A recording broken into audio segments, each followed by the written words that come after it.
It's been a thrill. Giving you a Slayer task. Can I get some... Task from 2005 or earlier. We're all out. Could you check?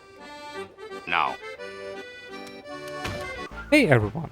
Welcome back to episode 20 of Timeliner, my progression-locked Ironman series, where I'll be exploring the world of Runescape, one game update at a time, only with the gear and skills available up until this point. Ah, lovely Cavaby, always worth a visit. After postponing actual combat for many months since I'm completely out of food, it's finally time to stock back up again. Delicious lobbies. You'll bring me through many Slayer tasks to come. If we get Slayer tasks for this. Since it is a quite difficult skill with my rule set of only using content that has been released up until a certain date, most tasks are robust. Back in 2005, when Slayer released, there were only 5 masters available. While Turael is generally our best option with a 75% chance to grant us a task with available monsters, the amount of Slayer experience is very lackluster. Given our low Slayer level, the selection of possible tasks is also quite low, so we can luckily skip many of the common tasks from the future for a while. But that's only for a while. Monaca and Masnar are only slightly less likely to give us something we have to skip, so I'll be sticking with those guys. I have built myself a little spreadsheet here to always check who has the highest chance at any given time and Slayer level. But don't worry, in the future I will only briefly annoy you with numbers. Let's do something useful for once and jump into the update from the 31st of January 2005. I warn you now, just about every update post for the next couple of months has some kind of Slayer adjustment, so I'll just skip them. We are more interested in today's quest, and it starts with a promise of employment. Braindead Butler wanted. It's like the sign has been made just for us.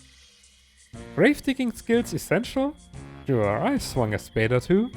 And to put our abilities to good use, we also report to Dr. Fenkenstrain in quest number 69, nice, Creature of Fenkenstrain.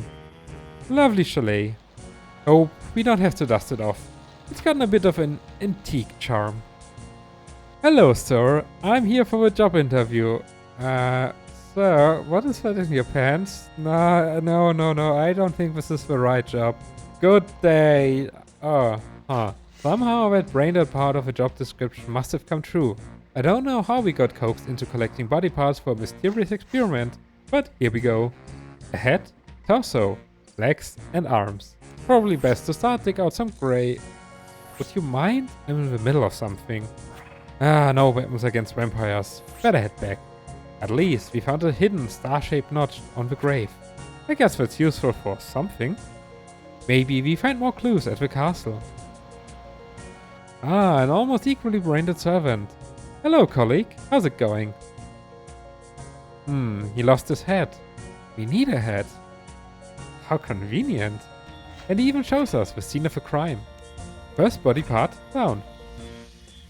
And back in the castle, 2 triangles hidden in the upstairs bookcases, combined to a 6-pointed star, as well as cryptic instruction on how to construct a makeshift chimney sweep with some sticks and wires. Couldn't imagine that ever coming in useful. Anyway, with a star, the gravestone opens, revealing the way to a vast underground system filled with things. Yeah, no, I'ma put you out of your misery. Do not resist, you are being saved. And at the end, a bunch of fresh graves gives us the remaining body parts. Perfect, just one last thing missing. A fresh brain to put into the severed head. We've passed by a suspicious jar in the Cannabis pub plenty of times, so that's an easy one. What? 50 coins? Oh, that's highway robbery. I would never make such a frivolous expense. Yoink! Here you go, boss. Some random body parts. Can I get paid now? Not quite. He's missing thread and needle. Nothing a quick stop at the bank cannot solve. Now, money please. Who would have thought that all the materials to create an unholy abomination were used to create an unholy abomination? But to instill life into it, we need to infuse it with lightning by repairing the lightning conductor on the roof above to catch some from the brewing storm. Things we do for a paycheck. On it, boss. No hints on what to do. Better check back in with the dog. A whole new conductor? And where are we supposed to find a mold? Of course, that's a me problem. Maybe the Headless Gardener has some idea. Surprisingly, he does. Or a hint at least. Their former chimney sweep would likely have one. Only downside is, he's been long dead. Bummer. But let's think about it. A long broomstick, some canes, hints of a chimney sweep, in a book describing how to make a chimney sweep broom out of said materials. This seems quite convenient. Ah, a longer broom. Now, Chimney, reveal your secrets. Ah, conductor mold. Exactly was that hidden up there. But no matter. We can smelt some silver to put a new one now and repair the conductor on the roof. Seems to have worked. Maybe a bit too well, however, as the doctor is now afraid of his own creation. I'm sure there's a lesson here somewhere. But fine. You better pay me well for getting rid of it. Come here, monster. Living time is over. Hey, wait a minute. You're not a monster. Ah, we've been scammed again. And as luck would have it, we have picked the brain of the previous owner of this castle. Dr. Fenkenstrain sold him as well as the other former employees to the vampires. That wasn't very cash money of you. For that, I'll steal your ring. That'll show ya. Alright, quest completed. And now Rologarth gets his castle back. Glad to have done something good in the end. You don't happen to have a couple thousand coins to compensate me for my services, right? No? Alright. Well, I'm gonna keep that ring then. Good luck. Now, it is finally time for the real juicy part of today's update. Quests are fleeting, but skilling methods remain eternal. With the power of a ring we've just stolen, we gain access to a werewolf hideout to the south, hosting probably the worst agility training method to ever descend upon Gillinor. Strap in for high-octane gameplay.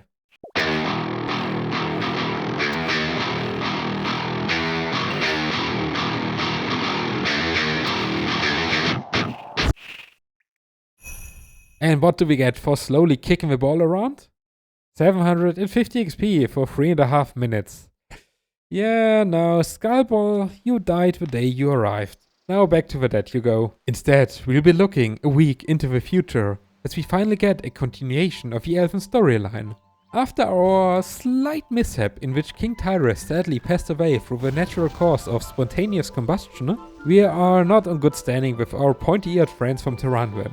Especially after that comment. Maybe we can improve it in quest number 70, Roving Elves. Huh, odd. The quest should start right here. The map says so. Ah, there we are. Great timing. The main hunter... The male hunter despises humans for desecrating the tomb of his grandmother, after one had stolen the key to it from the gnomes. Why does this ring a bell? We're not off to a good start here. Luckily, we did actually have a good reason to clean out her tomb, to reunite her with the remains of her husband. Still, that leaves a problem, that her new resting ground is not properly consecrated. To do so, we need to move a special crystal seed from her old tomb to the new one, so that a mighty guardian will protect it. Well, that sounds like something we can do. Let's get undressed, pick up a pebble from Waterfall Quest, and off to the crypt. Not really a mighty guardian, this moss giant, but that's a crystal seed. Back to the elves to get it re-blessed. Alright, now just place this back in the cave, behind the waterfall. And that looks about done. Back to the elves, I guess. Yeah, surprisingly short. And as a reward we get the choice between two weapons. A crystal shield or a crystal bow. Both very powerful in their own way. But I'm feeling like a bow person right now. 70 range. Maybe in the future. But not this future, as we jump just 1 week ahead to the 15th of February 2005. And it is yet another Slayer change. The ability to reroll tasks from Turael. That'll greatly boost the odds of receiving a doable Slayer task, just at the cost of our Slayer streak. That, however, is only important for Slayer points, until 2008 as a reward from the Smoking Kills quest. Slayer points were retroactively made baseline in 2014, But since there won't be any time appropriate rewards for us to buy the Slayer points, we don't have to worry about any kind of streak. Just doing this one task for the sake of it. Chaos. Die, you evil, bovines. The realm has been made safer through our deeds. Moving on to the quest released alongside that update on the 15th of February. Mauritania beckons us once more for the third time this year already in another standalone quest. The city of Port Phasmatis opens its gates, as its residents, a bunch of ghosts, are in need of help in quest number 71, Ghosts Ahoy. But to be able to help them, we have to pay a fee first. Of course, can't go anywhere without being fleeced. To pass the gate, we need to pay 2 ecto tokens, which we get by grinding some bones in the bone crusher, gather some ectoplasm from a chamber below, and sacrifice it to the active hunters. Not only does this grant pretty good prayer XP, but also gives us 5 ecto tokens, which are surely somewhere. Ah, yes, the currency pouch. 70 ought to do it for a bit. Now then, here, take 2. Another prime real estate location. But we're here to help. Valorina seems quite desperate, even for a ghost. Lure dumping us with ghosts are a soul in limbo, not quite able to pass onto the afterlife, as something is holding them back. In the case of this town, it was a voluntary decision long ago, by binding their souls to the active hunters to repel the vampires demanding a blood type from them. But this left them in this state, in their leader, and the one who constructed the active hunters, Necrovarus, totally not ominous name by the way. Now let's none of them pass into the afterlife, even if they want to. To free them from this torment, we ought to urge Necrovarus to lift the spell. Sure can do, nothing easier than that. Hey, could you... Not very talkative. Maybe we need some more hints. His old assistant may still be around in a small shack near the coast. Maybe she knows something. That's a shack, alright. Unfortunately, to freshen up her memory, she needs a nice hot cup of tea. Nettle tea, to be exact. Sure thing. Nettles grow nearby, and just boiling some water for a delicious cuppa. I'll even pour it into your special cup. Of course it's a British game, so the tea needs some milk. How silly of me. Finally. Now then, can you help us, please? And indeed, she can. Offering to enchant a ghost speak amulet, such that we can issue a command to an undead, and use that to order Necrovarus to let the willing spirits pass. How nice. We only need to gather some ingredients. His old magical robes, a book from the ancient sorcerer Harry Canto, as well as a translation table. And as a small token of payment, we should figure out what happened to her son, who sailed away as a cabin boy with her only memory of him being an old, broken toy boat. Sure thing. First, let's grab some silk to repair the boat's sails. A shipwreck that looks just like the toy boat we've got. How convenient. Even more convenient is that the boy is still aboard, but as an old man. That woman must be ancient. To freshen up his memory, we should bring him his completely fixed boat. Just missing some colors. Let's further copy this wreck. Orange and yellow sail with a red skull. Oh, we get to that in a minute. First, back to Valorina to get some hints for the ropes and books. Let's see. So the book was stolen by pirates. It's all coming together now. For the translation book, we can check a trader from the east, and the rope should be somewhere in the temple. Hey, you, I'm not trying to racially profile you or anything, but are you from the east, by any chance? Perfect, he is. It even has the book we need, but only in exchange for a signed bow from Master Bowman Robin, which we can get easily by putting him in gambling debt.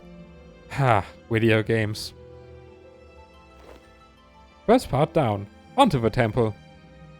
Suppose that's just cozy room to relax, but this ghost doesn't let us pass. We need to find a different way, and that could be a totally different one. Direct democracy. Dressed up as a totally convincing ghost and collecting signatures to let them pass. Here, read 10 votes to remove you from your office. Give us your clothes while you're at it. Didn't quite work out. But in his rage through our approach, he drops his keys. Well, don't mind if I do. Just the book is missing now. Eggy coming in clutch again with providing colors. And that's the toy boat returned to its former glory, and also the mind of an old cabin boy.